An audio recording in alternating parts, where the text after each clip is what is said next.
Hey, what's going on, Luke here? For today's video, we're going to be talking about Brandon Smith and his potential destinations that he might sign for in 2023. Now, at the moment, he's obviously at the Melbourne Storm. He's the number one hooker at the club, with Harry Grant a close second. There's been a lot of talk about whether Harry Grant's going to be number one. Is Brandon Smith going to be number one? And at the start of last year, it was pretty clear that Harry Grant was the number one until he got injured, and they were telling Brandon Smith he could leave. And then all of a sudden, now it's sort of flipped the switch a little bit, and Brandon Smith is the number one. And Harry Grant isn't on the outer, but he's been a bit injury prone, and he's not exactly the number one. Or more importantly, he's not exactly the number 9. He's like number 14 or something. But like I said, for today's video, we're going to be talking about the possible places Brandon Smith could sign for. He might even stay at the Melbourne Storm, but we're going to be talking about 5 different sides. Those sides are going to be the Melbourne Storm, the Gold Coast Titans, the new Redcliffe Dolphins side, the Sydney Roosters, and the Canterbury Bankstown Bulldogs. Now, last year, before there was a lot of speculation about where he's actually going to sign, I already did a video where I talked about a few destinations, but this is before he sort of burst onto the scene. I know he's already on the scene, he already won premierships and such, but he was sort of a really good player in the Storm system. Now he's sort of at that superstar level. So it sort of changes things a little bit, changes money, it changes teams that want him. So I figured I'd do an updated one. Also, I've already done a video where I talked about why the Bulldogs should sign him, but like I said,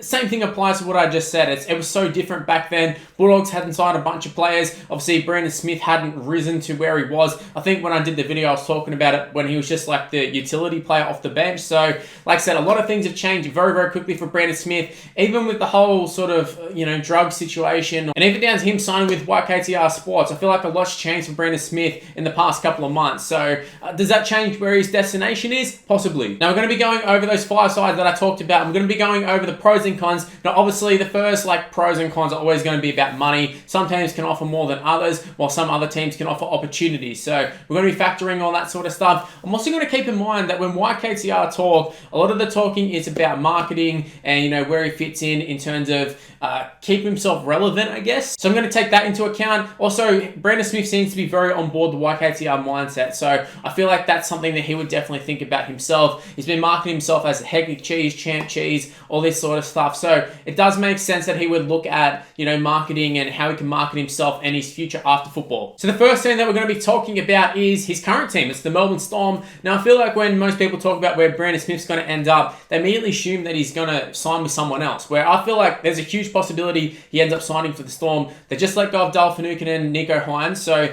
there's going to be a spot at least at the lock position. Harry Grant, I'd say his future's up in the cloud depending on how this next season goes. If he spends his next season behind Brandon Smith, injury prone, all that sort of stuff, I can easily see them sort of shipping him off. I know it sounds strange at the time, but I do feel like it is somewhat reasonable. Like if Harry Grant doesn't progress into the player that they think he is, he could end up like a Scott Drinkwater. It was only a couple of years ago Scott Drinkwater was supposed to take over from Billy Slater, and then we had Jerome Hughes and Ryan Pappenhausen in front of him. Nico Hines has come on the scene. There's been a lot of players who have come on since then. So he wouldn't be the first player to have been shoehorned for a position and then moved on in a couple of seasons. But I think the main reason that Brandon Smith would stay at the Melbourne Storm is purely because he's comfortable there, doesn't have to deal with the Sydney media. Obviously, he wants to go back to Queensland. That would be a big talking point for the other ones. But Melbourne is a nice place to live. He knows the coach. He's got a great coach. He's got a great culture around him. I know that's sort of been up for debate the last couple of months, but he does have a pretty good winning culture around him. That's what I will say. I don't know if the culture is good, but it is a winning culture. He's got great players around him, and it's not an aging bunch either. So in terms of if his only focus is winning, I feel like Melbourne Storm is purely like that's the one you want to go for. That is the one. For me, they're a side that's always going to be in amongst it. They might not win it every year, but they're always going to be in the mix for it. And even this year, I sort of have some doubts over them going into 2022, but I still feel like you can't rule them out because they're the Melbourne Storm. I just feel like they're going to be in amongst it somewhere, whether they're top 4, top 8. I don't know exactly where they're going to end up, but they do have a fantastic side. And I know there's been some talk about Jerome Hughes and a few others. Pappenhausen's been injured quite a bit, but I really rate this Melbourne Storm side, and everyone else does as well. And I think Brandon Smith would rate them, and that's why I think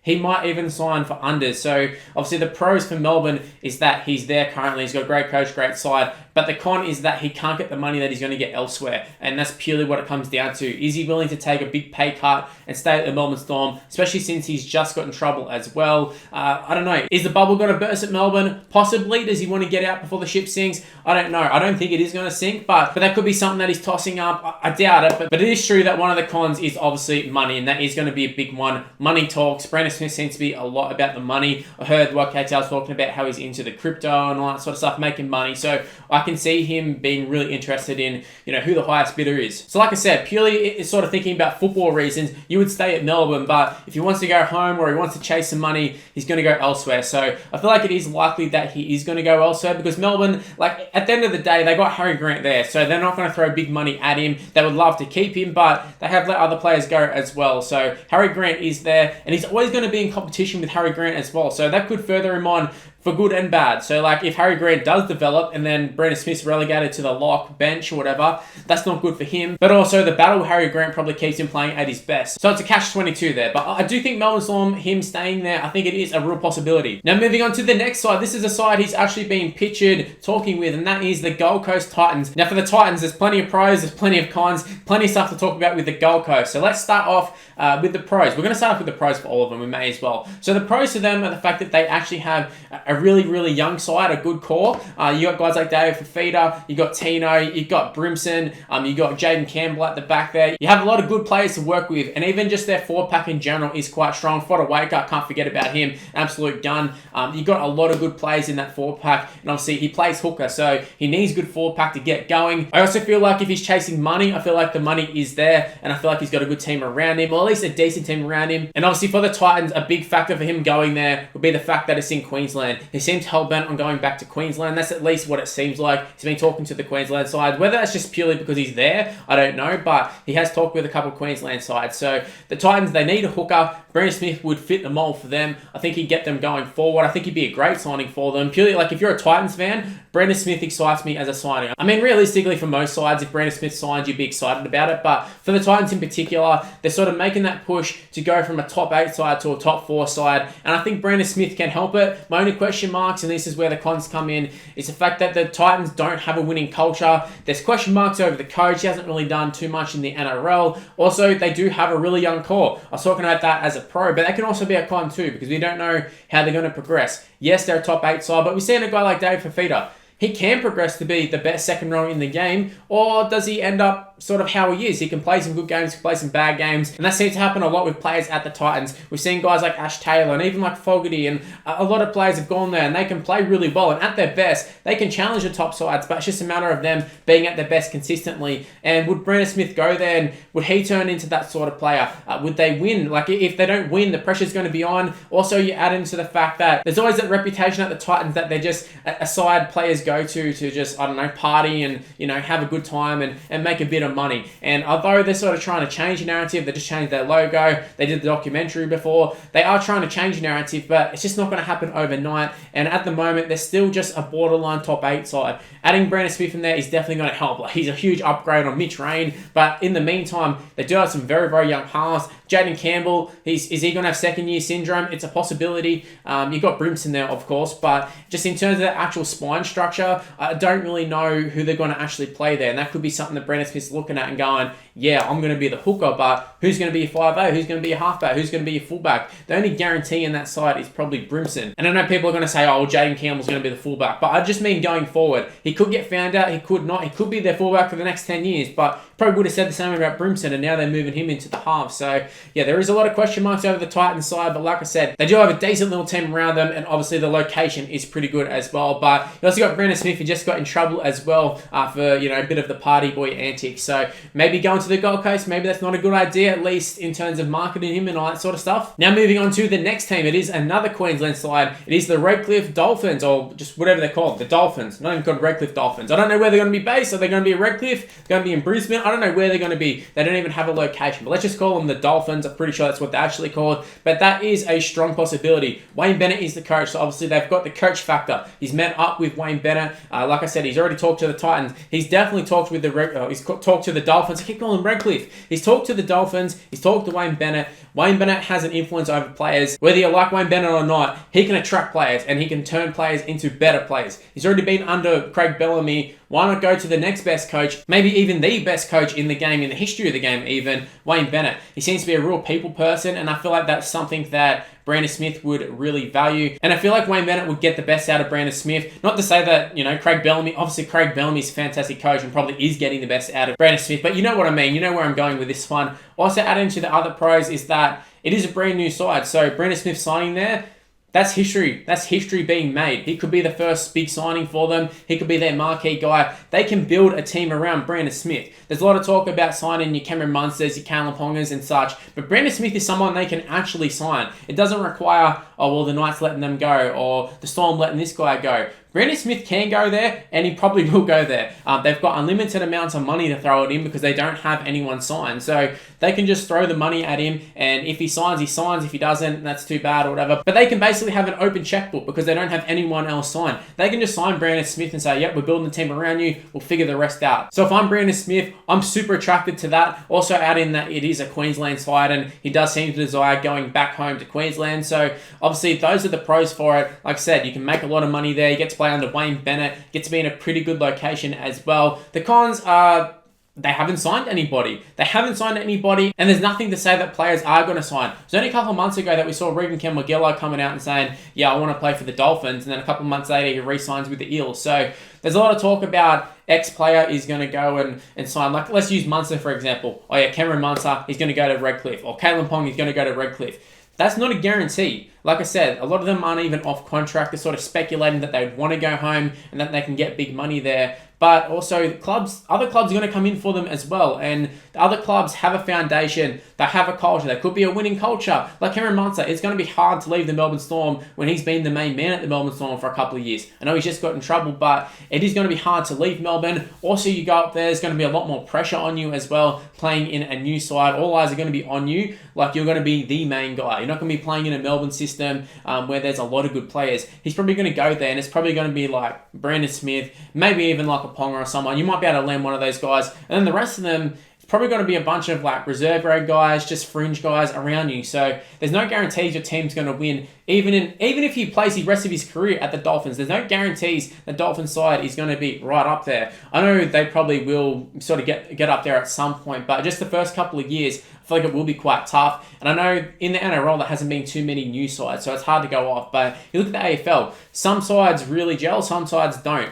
And look, this Dolphins side, they haven't signed anybody, so they don't really have anything to work with. And that's, for me, Brandon Smith looking at it, yes, it's great in terms of if things go well, but there's a huge possibility things don't go well, and Brandon Smith is, wasting the best years of his career at a side that is struggling. So that's something that you would look at. However, the pros are that he could be making a shit ton of money. And also, he gets to live in Queensland, which is, like I said, something that he seems to desire. Now, let's move on to the next side. Speaking of locations, this one, we're going to Sydney. We're going to be talking about the Canterbury Bankstown Bulldogs. My side, first, the pros is that I go for them. I feel like that's a big one. In terms of him signing with YKTR, they're based in Sydney, so I feel like that would be a big thing for them. I feel like, for me, they would be pushing for a team like the Roosters, and I'm pretty sure they've even come out and said that. But just purely a footballing standpoint, I feel like the Bulldogs are developing something really, really good there. So the pros are that they've got a lot of good players who have signed in the last couple of years. You got Phil Gould there. You've got Josh Adokar, who's just signed from Melbourne as well. So if you've got someone to sort of talk to and go, hey, what's the Bulldogs like? What's the feel like? Adokar can go, yeah, come over, play with me, man. Like, we're going really well. The culture's good. Obviously, like I said, the Bulldogs have a winning culture. They just haven't had it for the last couple of years. So I feel like if you want to be a cult hero, and Brandon Smith is a cult hero, I feel like the Bulldogs is a great destination. He's at the Storm and he's already got a supporter base purely for Brandon Smith, the Hectic Cheese, Champ Cheese. He's a cult hero at Melbourne. Imagine what he'd be at the Bulldogs. I know going to the Dolphins and going to all these sort of clubs, he'd have a decent fan base, but you go to the Bulldogs, some of the most passionate fans in the whole world. Like, these Bulldogs fans are absolutely diehard. You meet them, there's never really someone who's sort of just, the Dogs are alright. They're super passionate and they are hardcore. And if he goes to the Bulldogs and plays well, and even if he just signs at the Bulldogs, look at how Josh Adokar is. Fans love him already and hasn't even played a game for the Bulldogs. He is one of the favourites, and we've seen in the past, you guys like Josh Reynolds and such, they've been cult heroes and they have a super hardcore fan base. And in terms of him marketing himself, you could easily be the Bulldogs hero. Brandon Smith comes to the Bulldogs. He's the missing piece of the puzzle. Bulldogs have some decent halves. They've got a fullback now. They've got a lot of good players around them. We're just missing a hooker. Sorry, Jeremy Marshall-King ain't it. Brandon Smith is on a whole nother level, and Brandon Smith, I feel like, would take them from being a pretty decent side to being a top 4 side, and also being in Sydney, there is going to be a lot of eyes on you, and that could work against them for sure. I feel like in terms of him just getting in trouble, I feel like maybe a lot of it can get swept under the rug in Melbourne, even in Queensland to a degree, but in Sydney, you're going to get found out. So if Brandon Smith does act up, and he's even talked about it in the past, him as a kid, he did act up a little bit, so maybe in Sydney, all eyes are going to be on him in a bad way. I don't know, he's just got in trouble, but at the same time, like I said, you've got an extremely loyal fan base in the Bulldogs, and if you're good, and you're good forever with them. Also, add into the fact that I feel like Phil Gould's there, I feel like you could work out some good deals, there are big connections, and I feel like you'll be able to get a pretty good payday at the Bulldogs as well, and like I said, you could set you up for the next 10 years being at the Doggies. And now moving on to the final side, it is another Sydney side, it is the Sydney Roosters. Now this one, I'm not sure how serious it has been, but there has been a little bit of talk about the Roosters being interested in them. Obviously, Connor Watson has just signed with the Roosters, and I feel like they're sort of going down a similar route here where they're looking at him going, all right, Brandon Smith will take unders to go play at the Roosters, develop some connections, win another premiership or two, just enhance his reputation and market himself as being one of the best players in the game. I've won X and X amount of premierships, all that sort of stuff. And also, I feel like YKTR are really pushing for him to go there as well. So I wouldn't be surprised if he ends up at the Roosters. Obviously, the pros are that they've got a hell of a coach. They've got a hell of a side around them. We saw them last year playing with basically a bunch of reserve graders, and they ended up getting nearly into the top 4. They ended up being one of the better sides in the comp, despite all the injuries. There's no doubt about it. The Roosters have a winning culture. They have a great culture there. You rarely hear about players getting in trouble there, and I feel like the cons for them is that Sam Verrills, I do rate Sam Verrills. He's a little bit injury prone as of late, but I feel like he is their 9 going forward. But Brandon Smith, if you got a chance to sign Brandon Smith, you sign Brandon Smith. That's all how I look at it for the Roosters. They've got good halves. They've got a great fullback. You could argue he's the best fullback in the game. I know Tommy's there, but Tedesco is a second, you would have to say. So you've got a great side to work with. So in terms of winning a comp and playing in a great side, having a great coach as well who can mentor you and teach you a lot of things, I think that is a great destination. Obviously, the cons are that the money is just not going to be there. And I feel like if you're not signing for the money, then you may as well just stay at Melbourne. And obviously, you're going to have a lot of scrutiny on you for signing with the Roosters. They're talking about marketing a lot. How do you market yourself as a Roosters player? I feel like everybody who goes to the Roosters becomes instantly just a little bit less likable. No offense, Roosters, but that is the truth. It'd be similar if he signed for Manly. I feel like a lot of fans would be like, oh, I like Brandon Smith, but I can't support him fully. Whereas at Melbourne, he was kind of away from everybody. I know they had the years of, the Smith and Slaters and Cronks and all that sort of stuff. They weren't exactly likable, but now Melbourne sort of become a little bit likable. Roosters are somewhat sort of becoming a little bit like that, but they're always going to be the Roosters. You know what I mean? They're always going to be the team that has the most money, has the best players. Even in terms of their fan base, they don't really seem to have the best crowds or whatever, but you always hear about lots of Roosters fans. So there's a lot of sort of casual fans, I feel like, for the Roosters. So in terms of marketing himself, maybe that ain't it. And also in terms of just, getting money and all that sort of stuff, that ain't it either. But if he wants to win premierships, it is a great destination. He can get his foot in the door in Sydney, get himself on the TV shows or whatever. That is a reason why you could sign for them. And obviously all the connections. Uncle Nick can set you up. You got your Mark Boris there as well. You got a lot of big names involved with the Roosters pretty much. So that is a potential destination. Is it a likely one? I don't think so. But just in terms of Sydney, I think it's either the Dogs or the Roosters. And personally, I'd go for the Bulldogs if you're going to go Sydney. For the Queensland sides, I personally would probably go with Redcliffe. I feel like there's a lot more money to be made, and also just potential. I feel like you're always going to be a part of history no matter what. Whether it's good or bad, you're going to be a part of history with that Redcliffe side, or the Dolphins. Keep calling them Redcliffe, apologies, but with that Dolphins side. So that'd be my destination for them, would be the Dolphins if you're going to go to Queensland. And then obviously Melbourne speaks for itself. If he wants to stay in Melbourne, I wouldn't blame him. But guys, let me know in the comment section below, where do you think Brandon Smith is going to end up? Do you think he's going to stay in Melbourne? Do you think he's going to go to Queensland? Do you think he's going to go to Sydney? Let me know in the comment section below. Couldn't even go to New Zealand. That's one I didn't even talk about. Could end up at the Warriors possibly. But like I said, let me know in the comment section below, what are your thoughts on Brandon Smith? Anyways, if you happen to enjoy this video, make sure you go ahead and leave a like on it and subscribe to the channel if you're new around here. Also, make sure to use the notification bell. Don't rely on the sub boxes. Don't rely on suggested videos. Use the notification bell and never miss any of my videos. Also, I'm wearing a shirt right now. I do have some merchandise. If you think this shirt looks pretty cool, or the design you're seeing on the screen right now, which is a Christmas design, go ahead and click the link for the spread shop in the description below. Maybe pick up the Christmas design. Maybe pick up the one that I'm wearing in this video. Maybe check out some of the other ones. Maybe get a hat, maybe a hoodie, get something. But be quick if you want it for Christmas, there is a couple of weeks for shipping, so go ahead and get it now if you're looking to get it for Christmas. Also, go ahead and give me a follow on social media. It's on the screen right now. It's Mr. Luke and YT for the most part. My Facebook is Mr. Luke, but everything else, including Snapchat, including TikTok, is Mr. Luke and YT. Even the Reddit is Mr. Luke and YT. So go ahead, give me a follow, give me an ad. And that's where I'm going to end this video. Thanks for watching, guys. Stay tuned for more content on the channel, and I'll see you in the next one. See yous.